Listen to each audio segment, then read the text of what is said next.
कर जाती हैं। जैसे चूंकि इनकी शादी हो गई है तो इसलिए ये अब अपने पति के घर में एज वाइफ रह सकती हैं।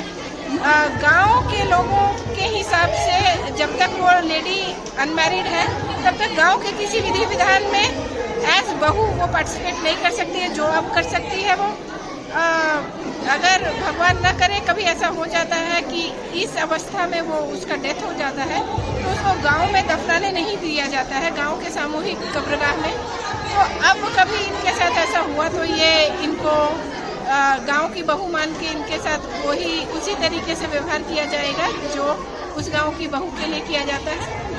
तो इनके बच्चों को भी मान्यता मिल जाएगी कि जैसे कांछेदनी और इस तरह के काफ़ी सारे संस्कार होते हैं जो बच्चों को अलाउड नहीं होते हैं। एडोलेसेंट होने के बाद लड़कियों का काफ़ी सारा संस्कार है, लड़कों का संस्कार है जो क्योंकि इनकी मदर अनवेडेड है तो बच्चों को भी ये कहा जाता है कि वो अनवेडेड रह जाएंगे। तो वो अब बच्चे भी अपनी मर्जी से शादियाँ कर सकते हैं। चाहे बिना शादी के भी एक से दूसरे के साथ रहता है, इस तरह का नहीं है। और शादी के भीतर जो नहीं हुआ है उस टाइम बाल बच्चा होता है, हो जाने के बाद जो आदिवासी समाज में कान विधि होता है वो कान विधि में रोक टोक होता है, ताकि उसका शादी नहीं हुआ है तो उसका कान विधि नहीं हो पाता है।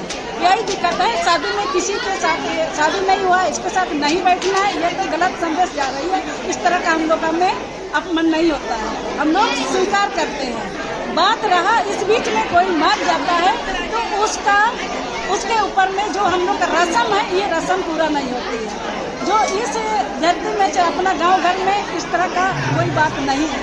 और रहा बात शादी के लिए, जो एक सरकार का सोच है कि सामूहिक विवाह है उसका मान सम्मान है, हम भी उसको धन्यवाद दे रहे हैं। जो बहुत सारे लोग बिना शादी के ऐसा ही मर जाता है, उसके कारण से उसका बाल बच्चों का मन में उसका टेस्ट पूछता है, क्योंकि शादी का रस्म ऐसा चीज है जब तक शादी नहीं होता है तब तक उसका काम पे नहीं, चाहे हम लोग का मरने के बाद जो मसला में है उसमें हम लोग नहीं कर